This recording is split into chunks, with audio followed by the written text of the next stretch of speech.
All right, the first thing I wanted to do was not trip on my way up here, so got that crossed off the list. How is everybody doing tonight? Today? Tonight. I'm so messed up with the time right now. Thank you guys so much for having me. I am super excited. I have never done one of these things before. I'm a very theatrical person, but if you believe it, I'm not very good at public speaking, so you just bear with me. I've got like notes here to like keep me going. I hope everybody's doing well. I am also hyped up on 3 espressos because I am still recovering from the time change. So thank you guys so much for having me. Maybe I don't know if you guys, how many of you here in Israel, I know Vine is not as prominent in Israel as it is in maybe other countries. You might know my stuff from Facebook or YouTube compilations. I got involved with Vine in 2013, as Greg said. Back in my hometown, I volunteered at a lot of like local community theaters, as well as local high schools. They would have me kind of come in and perform with them, and after one such show, it kind of like wraps. You have like that after show cast party, and so one of the kids there was like, "Hey, have you seen one of these apps? I think you might like it." And it was Vine at the time. Still is Vine. I don't know why I said that. Just ignore it. And basically, I didn't think much of it, honestly, because I was just like, okay, you can capture 6 seconds at a time. How much are you going to be able to get with that? So like, you know, for a little bit, I was kind of like just capturing moments of my life, as many people kind of start out doing. Did little like rudimentary stop motion films, because you film by tapping it. But over time, it kind of like,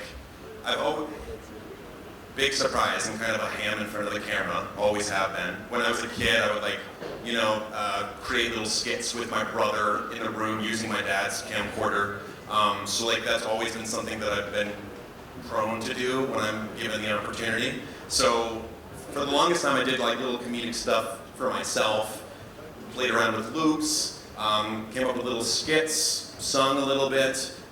It wasn't until I was like, one night I think I just tried my hand at a Stewie Griffin impression from Family Guy. It's a cute little baby.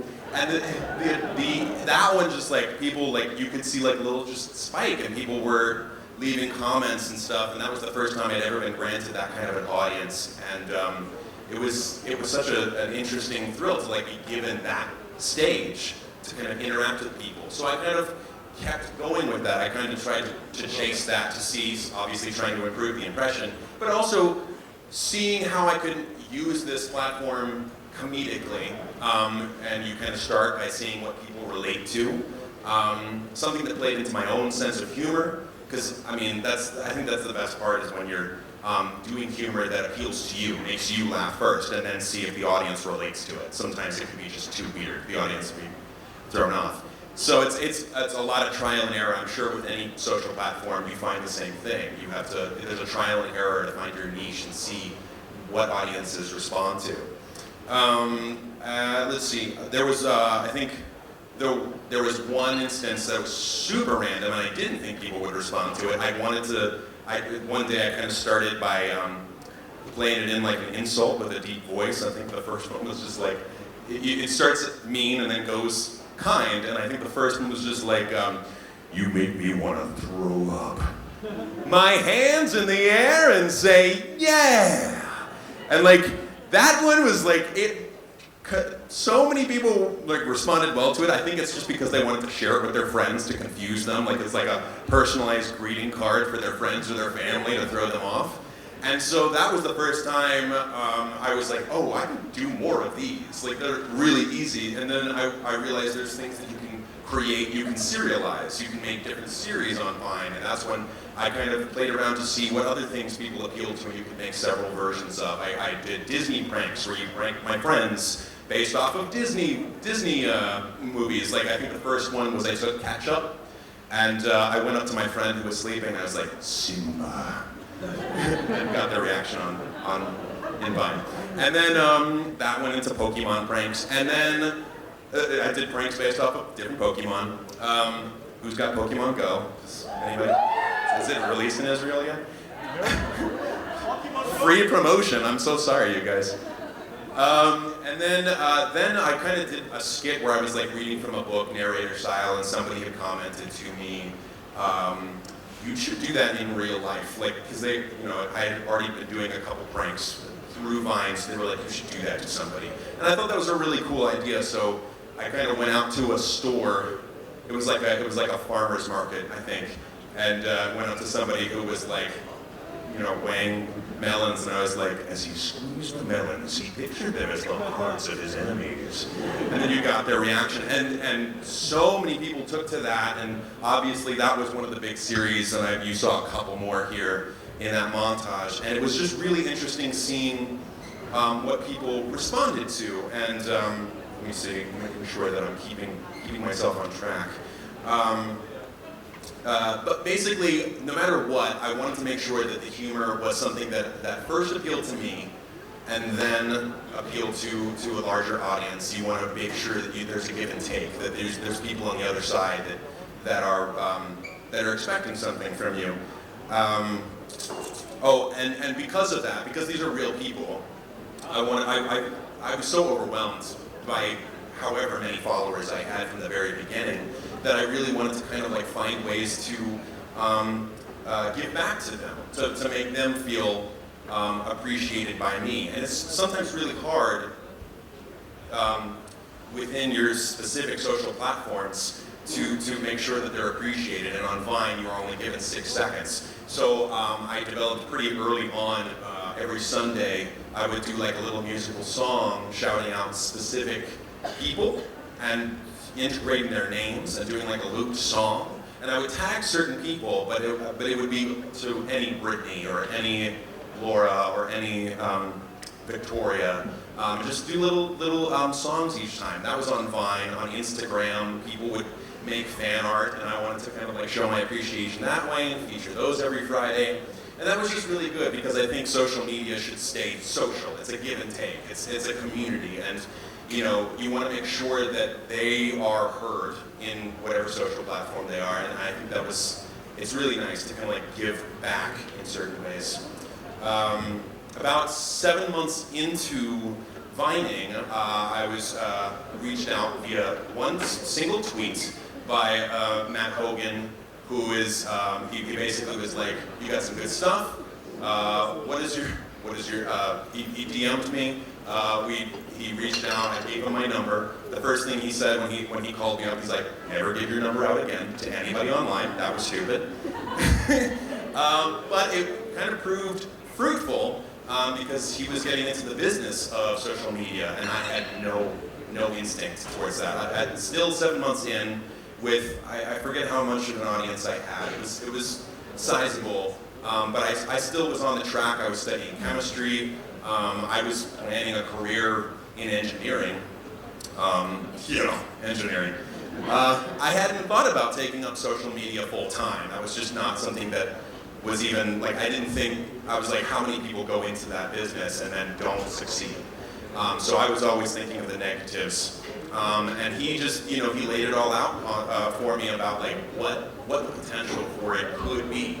And I was like, okay, all right, give me some time. But he introduced me to conventions. Convention Playlist Live was the first one I ever went to, which is a convention that's held in Orlando annually, and then now Washington, D.C., and that's where I got to meet so many social content creators, such as yourselves, that have made a living on social media in one way or another. And that I thought was kind of inspiring, just to kind of like put actual personalities to these people that you see every day on your computer screen and hear their stories.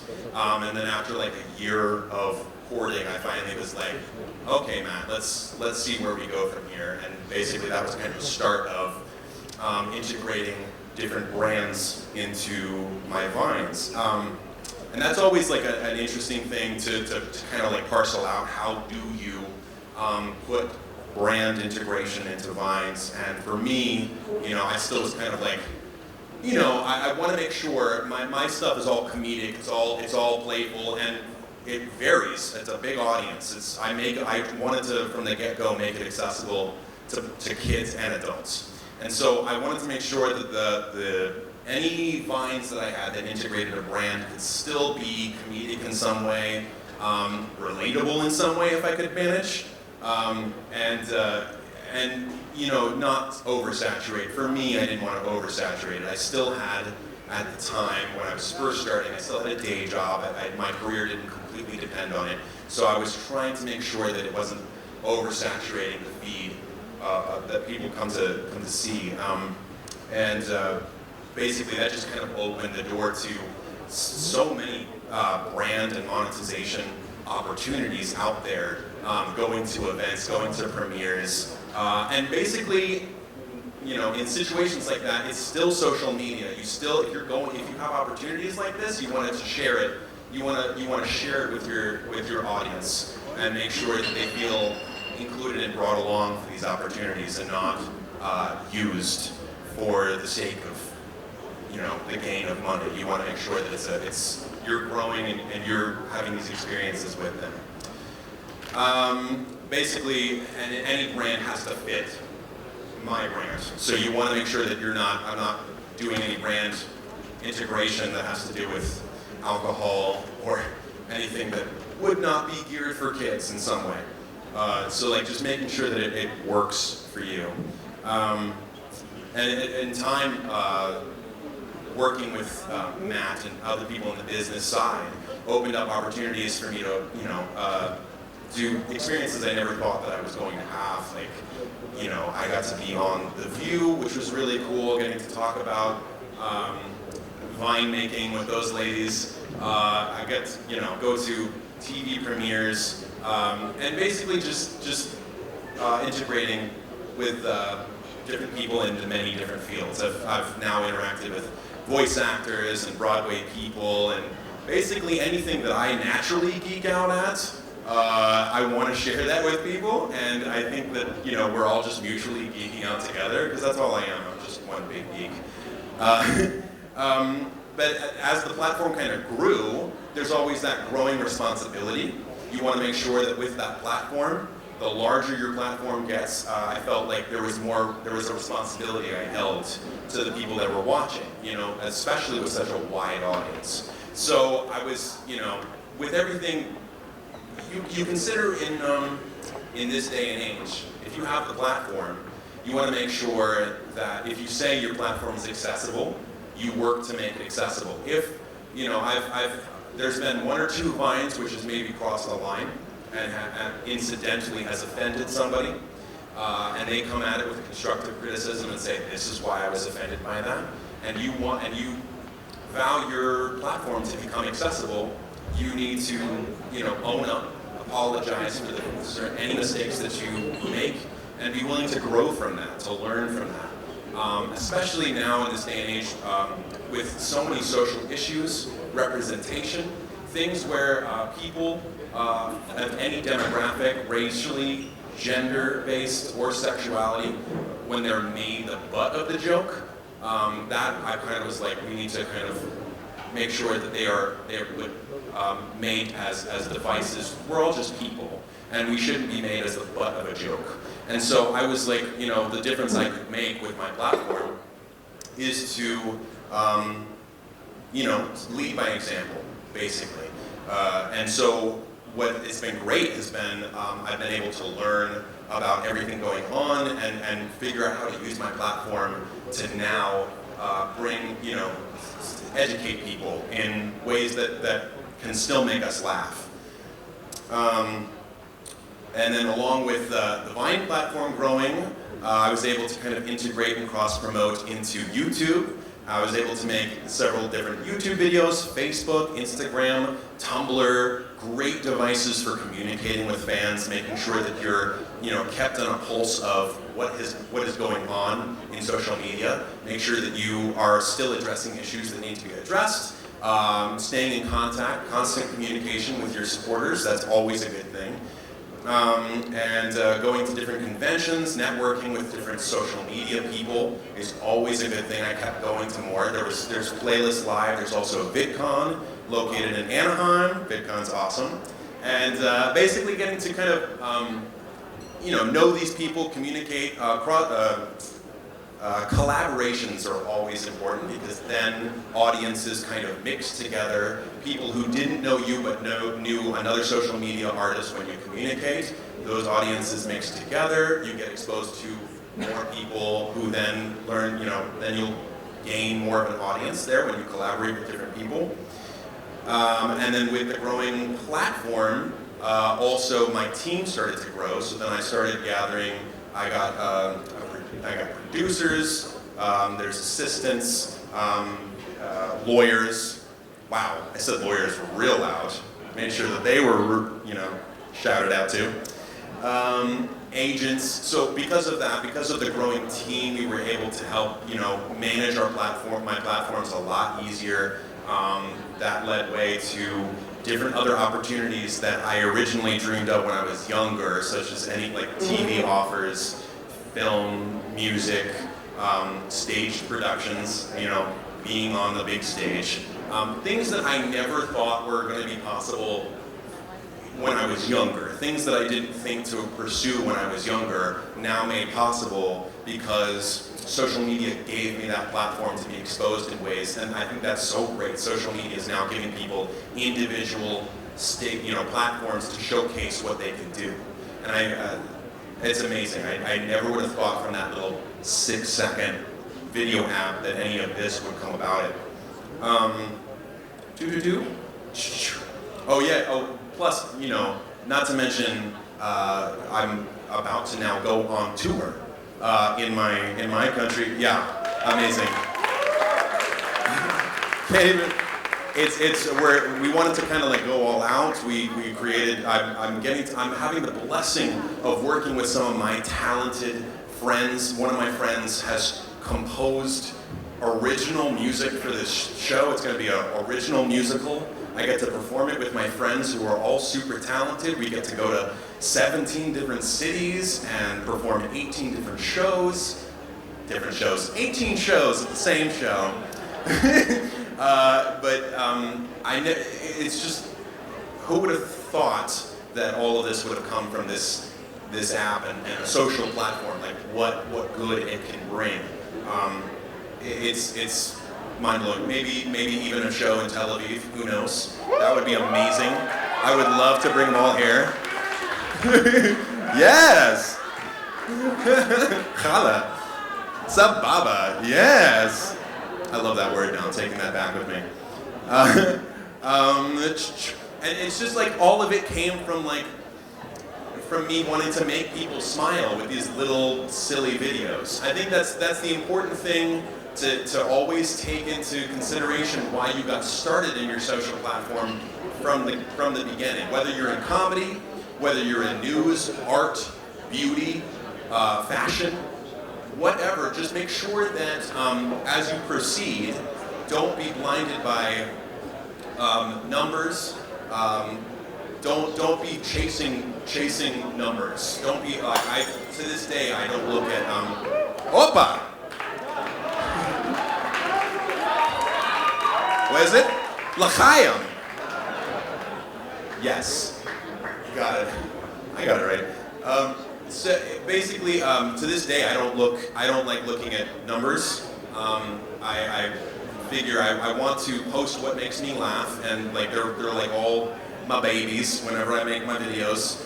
Don't let quantity of likes qualify the content that you produce. Sometimes luckily also I have a business side which is able to go, hey, maybe you don't want to do one of those videos for a while, or hey, maybe you want to do this video now, give you little hints. Just make sure that however you dictate your content creation, don't let negativity for the sake of negativity inhibit you from doing what you enjoy doing.